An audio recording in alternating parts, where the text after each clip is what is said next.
तो आज हम लोग स्टडी करेंगे सब्जेक्ट माइक्रोबायोलॉजी के बारे में। तो सबसे पहले देखेंगे इंट्रोडक्शन ऑफ माइक्रोबायोलॉजी कि माइक्रोबायोलॉजी होता क्या है। तो माइक्रोबायोलॉजी को कह सकते हैं कि microbiology is a branch of life science या ब्रांच ऑफ बायोलॉजिकल साइंस या branch of biology in which we study about micro organism.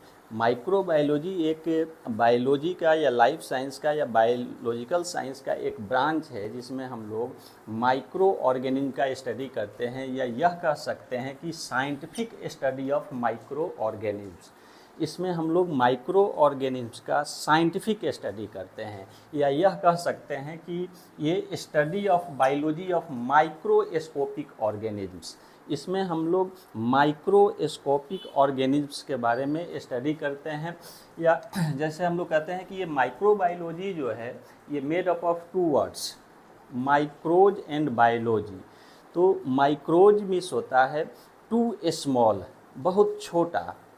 अब कह सकते हैं कि कितना छोटा, विच can't scene by naked eye. तो इस माइक्रोबायोलॉजी में हम वैसे माइक्रो ऑर्गेनिज्म्स का स्टडी करेंगे जिसको हम लोग नेकेड आई से नहीं देख सकते हैं। तो कैसे स्टडी करेंगे? With the help of microscope. या इस माइक्रोबायोलॉजी में हम माइक्रो ऑर्गेनिज्म का स्टडी करेंगे एंड देयर एक्टिविटीज, और उस माइक्रो ऑर्गेनिज्म का एक्टिविटीज़ क्या होता है उसका हम लोग स्टडी करते हैं। जैसे या कह सकते हैं कि scientific study of micro organism का साइंटिफिक स्टडी करते हैं। तो साइंटिफिक स्टडी में क्या आ सकता है कि वो जो माइक्रो ऑर्गेनिज्म है उसका फॉर्म क्या होगा, मतलब वो किस फॉर्म में है। इसके अलावा देख सकते हैं जी उस माइक्रो ऑर्गेनिज्म का ये स्ट्रक्चर क्या होता है, कैसा उसका स्ट्रक्चर होगा। ठीक है, उसके बाद हम लोग उसका फिजियोलॉजी पढ़ते हैं उस माइक्रो ऑर्गेनिज्म का, कि उसका इंटरनल फंक्शन क्या होगा, या वो माइक्रो ऑर्गेनिज्म का इन्फेक्शन होता है वो हमारे बॉडी में जब इंटर करता है तो हमारा इम्यून सिस्टम कैसे रिस्पॉन्स लेता है।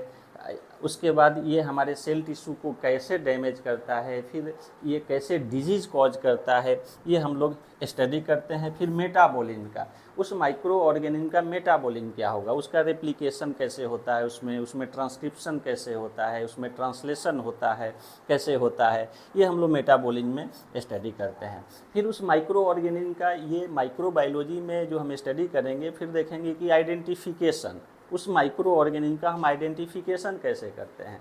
आइडेंटिफिकेशन का मतलब ये कह सकते हैं कि वो पैथोजेनिक है कि नॉन पैथोजेनिक माइक्रो ऑर्गेनिज्म है, क्या वह डिजीज़ कॉज करेगा कि वो डिजीज़ नहीं कॉज करता है, डिजीज़ कॉज भी करता है तो कैसे डिजीज़ कॉज करता है, ये सब आइडेंटिफिकेशन में आता है। उसके बाद उस माइक्रो ऑर्गेनिज्म का हम लोग रिप्रोडक्शन के बारे में स्टडी करते हैं कि वो कैसे रिप्रोड्यूस करेगा, कैसे उसका मल्टीप्लिकेशन होता है।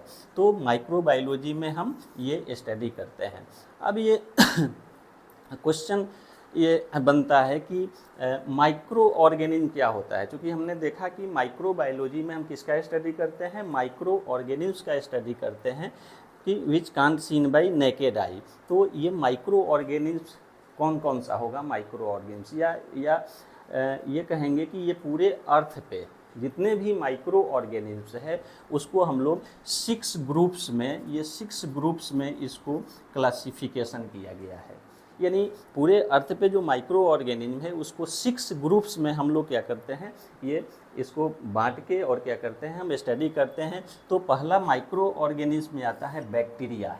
ठीक है, तो ये बैक्टीरिया आता है, और बैक्टीरिया भी क्या होगा, पैथोजेनिक हो सकता है, नॉन पैथोजेनिक हो सकता है, ग्राम पॉजिटिव बैक्टीरिया हो सकता है, ग्राम निगेटिव बैक्टीरिया हो सकता है। तो ये अगर पूरे इस अर्थ पे होल जितने भी बैक्टीरिया है अगर उसकी हम लोग स्टडी करें, या बैक्टीरिया ये माइक्रोबायोलॉजी का ये 6 ग्रुप्स में माइक्रो ऑर्गेनिज्म को जब हम क्लासिफिकेशन करते हैं तो एक बहुत बड़ा इसका दायरा बढ़ जाता है। तो एक अलग माइक्रोबायोलॉजी का ब्रांच हो गया बैक्टीरियोलॉजी। तो bacteriology is a branch of microbiology in which we study about the bacteria. यानी बैक्टीरियोलॉजी एक माइक्रोबायोलॉजी का एक पार्ट हो गया, एक अलग ब्रांच हो गया, एक अलग उससे सब्जेक्ट निकलता है जिसमें हम किसका स्टडी करेंगे, बैक्टीरिया का स्टडी करते हैं। और जो इस बैक्टीरियोलॉजी के जो एक्सपर्ट होते हैं या जो इसके साइंटिस्ट होते हैं, तो उनको हम लोग बोलते हैं बैक्टीरियोलॉजिस्ट, उनको बोला जाता है। अब आता है बैक्टीरिया के बाद वायरस।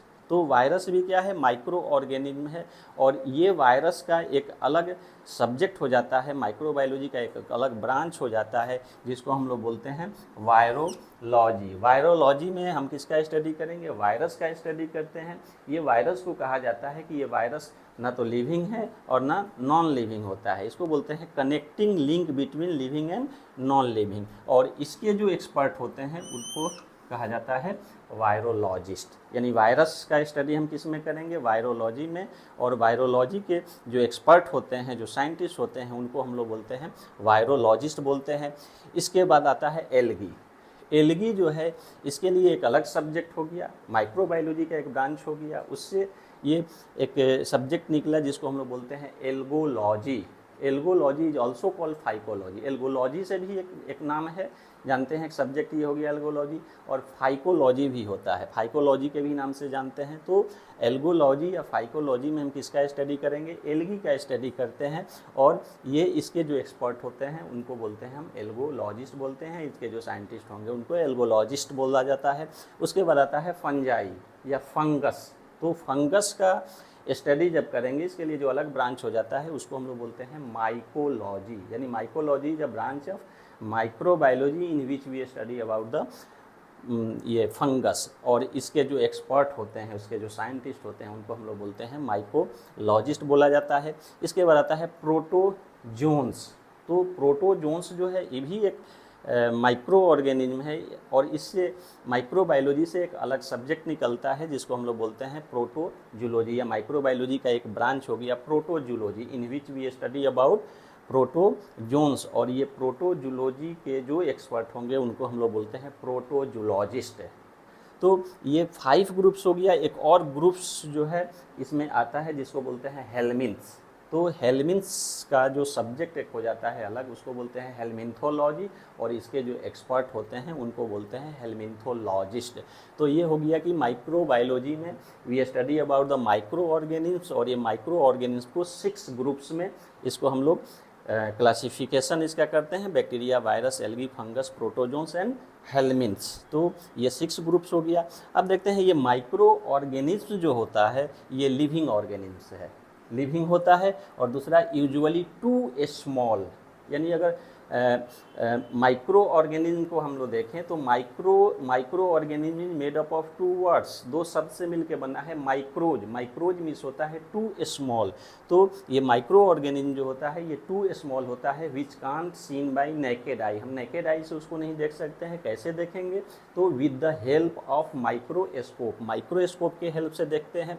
तो ये माइक्रो ऑर्गेनिज्म में क्या आया, bacteria, fungus, algae, protozoans, helminths. तो ये बैक्टीरिया जो है इसको हम लोग प्रोकैरियोट में रखते हैं, ठीक है। ऐसे अगर देखा जाए सेल को, तो हम लोग सेल को 2 पार्ट में हम लोग स्टडी करते हैं, एक होता है प्रोकैरियोटिक सेल और दूसरा होता है यूकैरियोटिक सेल। तो ये बैक्टीरिया जो है ये आता है प्रोकैरियोट में। प्रो मीन्स होता है प्रिमिटिव या बिफोर, और कैरियोन मीन्स होता है न्यूक्लियस, यानी वैसे ऑर्गेनिज्म, वैसा सेल जिसका न्यूक्लियस जो है प्रिमिटिव हो। प्रिमिटिव मतलब ये पिछड़ा हुआ हो जिसका, यानी ये कह सकते हैं कि प्रोकैरियोट जो होता है उसमें न्यूक्लियस जो है उसका पिछड़ा हुआ रहता है, उसका प्रिमिटिव न्यूक्लियस होता है, यानी नॉट वेल डेवलप्ड उसमें ये न्यूक्लियर मेम्ब्रेन होता है। तो इसमें अगर प्रोकैरियोट को अगर इन 1 वर्ड पूछा जाए कि what is the meaning of the prokaryote, तो हम ये कह सकते हैं कि प्रोकैरियोट में क्या होता है, न्यूक्लियर मेम्ब्रेन एब्सेंट होता है। तो न्यूक्लियर मेम्ब्रेन एब्सेंट होने के कारण उसमें क्या होगा, न्यूक्लियस भी एब्सेंट होगा।